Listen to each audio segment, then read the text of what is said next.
बुधवार को राष्ट्रपति भवन में राजदूतों के लिए कार्यक्रम का आयोजन किया गया था और इसमें अल्जीरिया, मलावी, कनाडा, इंडोनेशिया और रूस के राजदूतों ने हिस्सा लिया। राष्ट्रपति रामनाथ कोविंद को अपना परिचय पत्र सौंपा और इसी कार्यक्रम में जब राष्ट्रपति रामनाथ कोविंद राजदूतों से मुलाकात कर रहे थे तब रूस के राजदूत डेनिस एलिपो राष्ट्रपति कोविंद से राम राम करते नजर आए। सुनिए।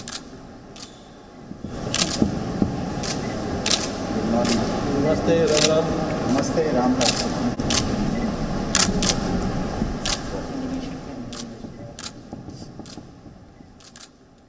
तो इस महायुद्ध का आज 22वां दिन है। रूस की सेना यूक्रेन में लगातार तबाही मचा रही है। जमीन और आसमान से लगातार हमले हो रहे हैं। ना पुतिन रुकने को तैयार हैं, ना ज़ेलेंस्की हार मान रहे हैं। रूसी सेना के हमलों का यूक्रेन के सैनिक भी जोरदार तरीके से जवाब दे रहे हैं। इस युद्ध में दोनों देशों को जानमाल का जबरदस्त नुकसान हो रहा है।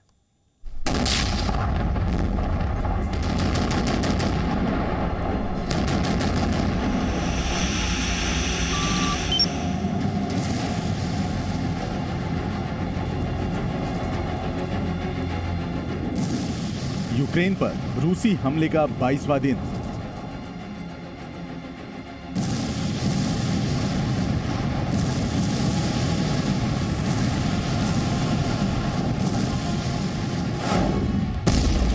रूस की यूक्रेन पर कब्जे की लड़ाई।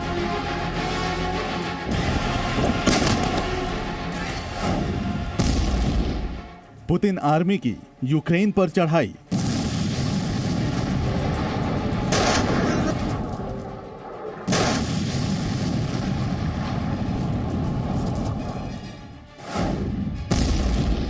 यूक्रेन के कई शहरों में मची तबाही।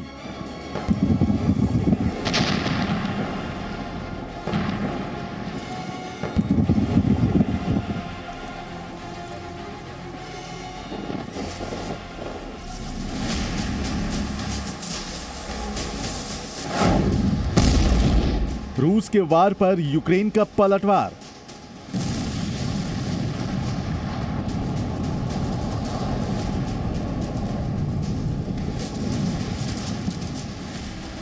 रूसी सैनिकों के हमलों से यूक्रेन बर्बाद हो रहा है। रूसी विमान यूक्रेन के शहरों पर लगातार बम बरसा रहे हैं। रूस के रक्षा मंत्रालय ने यूक्रेन पर एयर स्ट्राइक का ताजा वीडियो जारी किया है, जिसमें रूसी विमान यूक्रेन के शहरों पर हवाई हमले करते नजर आ रहे हैं। लगातार बमबारी के बाद यूक्रेन का सैन्य गोदाम पूरी तरह तबाह हो गया है। रूस की एयर स्ट्राइक के बाद कई जगहों पर भीषण धमाके हो रहे हैं। पूरे इलाके में आग की लपटें और धुआं ही धुआं फैला है। यूक्रेनी सैनिक भी हवाई हमलों से रूस की एयर स्ट्राइक का जवाब दे रहे हैं। यूक्रेन ने रूसी टैंक पर एक के बाद एक 4 मिसाइलें दागी और उसे उड़ा दिया। यूक्रेनी सेना की पहली मिसाइल इस टैंक के ठीक पीछे गिरी। उसके बाद टैंक को उड़ाने के लिए दूसरी मिसाइल दागी गई, जो टैंक को छूकर निकल गई। दूसरे हमले के बाद जैसे ही टैंक पीछे हटना शुरू हुआ तो उस पर तीसरा मिसाइल हमला हुआ, जिसके बाद टैंक से धुआं निकलने लगता है। उसके बाद टैंक पर चौथी मिसाइल दागी जाती है। टैंक में भीषण आग लगती है और धमाके के बाद वह पूरी तरह तबाह हो जाता है। हैरान करने वाली बात यह है कि 4 मिसाइल हमलों के बाद भी टैंक चालक अपनी जान बचाने में कामयाब रहता है। रूसी हमलों पर पलटवार करते हुए यूक्रेनी सैनिकों ने निकोलीव में रूसी हेलीकॉप्टर को मार गिराने का दावा किया है। यूक्रेनी हमले के बाद रूसी हेलीकॉप्टर के कई टुकड़े हो गए। हेलीकॉप्टर का मलबा दूर दूर तक फैल गया। यूक्रेनी हमले में रूसी हेलीकॉप्टर का आधे से ज्यादा हिस्सा जलकर राख हो गया है। वहीं यूक्रेन के खार्किव में भी रूसी सैनिकों ने कई बार भीषण गोलीबारी की। रूसी हवाई हमलों के बाद इमारत में भीषण आग लग गई। देखिए कैसे भीषण आग से पूरी इमारत खाक हो गई है। दमकल कर्मी आग बुझाने की कोशिश कर रहे हैं। पूरे आसमान में काला धुआं ही धुआं नजर आ रहा है। रूसी सेना के हवाई हमले के बाद एक गोदाम भी पूरी तरह बर्बाद हो गया। गोदाम में हुए धमाके से धुएं का गुबार आसमान में फैल रहा है। रूसी सैनिकों के हमले से शैक्षणिक संस्थान भी नहीं बच पाए। रूसी रॉकेट ने स्कूल को तबाह कर दिया है। स्कूल परिसर में बच्चों की किताबें फैली हैं। रूसी मिसाइलों ने खार्किव की कई इमारतों को भी जमींदोज कर दिया है। सड़कों पर चारों तरफ इमारतों का मलबा फैला है। गाड़ियां ध्वस्त हो चुकी हैं। रॉकेट हमले के बाद सड़क पर कई फुट गहरा गड्ढा हो गया है, जिसके कारण गैस पाइप, बिजली के तार, सीवेज पाइप सब टूट गए हैं। यूक्रेन पर बमबारी के बीच रूस ने यूक्रेनी सेना का हथियारों का जखीरा जब्त करने का दावा किया है। रूसी रक्षा मंत्रालय ने एक वीडियो जारी कर बताया कि रूसी हमले के दौरान यूक्रेनी सेना हथियारों और सैन्य उपकरणों को छोड़ गई है। वीडियो में रूसी सैनिक यूक्रेनी हथियारों के साथ दिखाई दे रहे हैं। रूसी सैनिकों ने यूक्रेन के रॉकेट, बुलेट प्रूफ जैकेट, बख्तरबंद गाड़ियां भी जब्त की हैं। यूक्रेनी सैनिकों से बरामद हथियारों के इस जखीरे को गाड़ियों से ले जाया जा रहा है।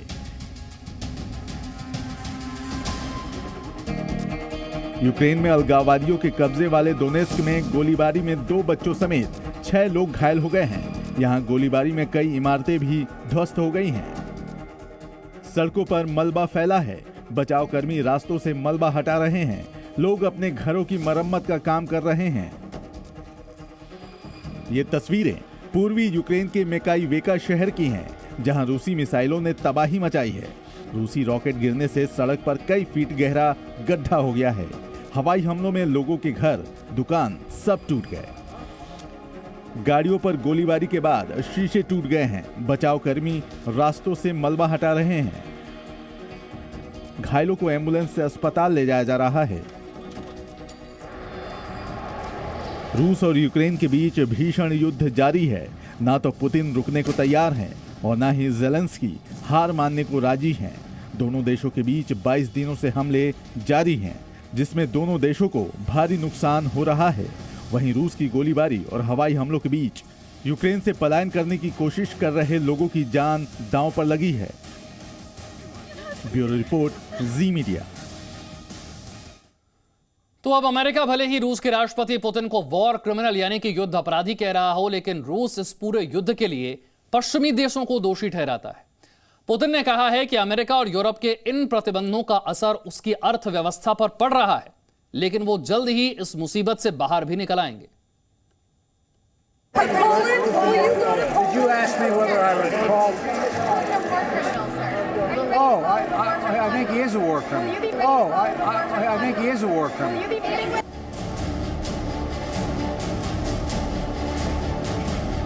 रूस यूक्रेन युद्ध के साथ साथ अमेरिका और रूस के बीच एक अलग युद्ध जारी है।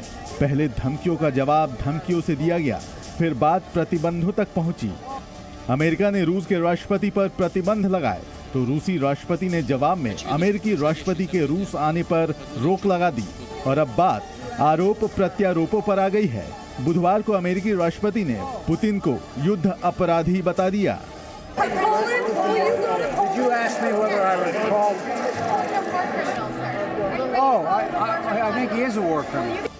तो क्रेमलिन ने इस पर कड़ी आपत्ति जता दी।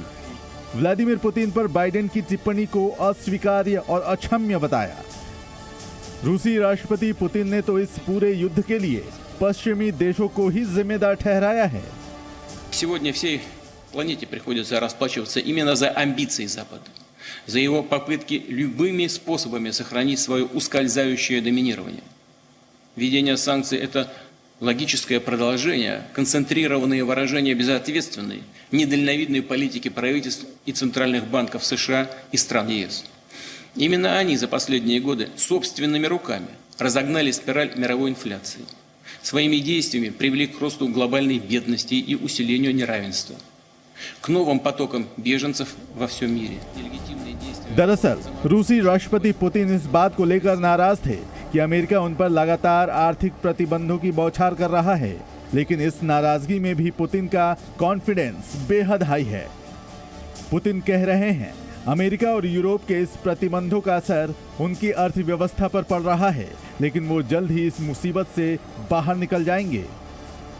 Очевидно, что организовать против России экономический блицкриг, деморализовать наше общество, взять нас нахрапом не получилось. Поэтому мы наверняка увидим попытки усилить давление на нашу страну. Но преодолеем и эти трудности. Российская экономика обязательно адаптируется к новым реалиям. Безусловно, в новых реалиях потребуются глубокие структурные изменения нашей экономики. И не буду скрывать, они будут непростыми, приведут к временному росту инфляции и безработицы. В этой ситуации наша задача – минимизировать подобные риски. यूक्रेन पर हमले के बाद लगे प्रतिबंध रूस के लिए आर्थिक तौर पर नुकसानदायक हो रहे हैं और ये बात पुतिन भी मान रहे हैं।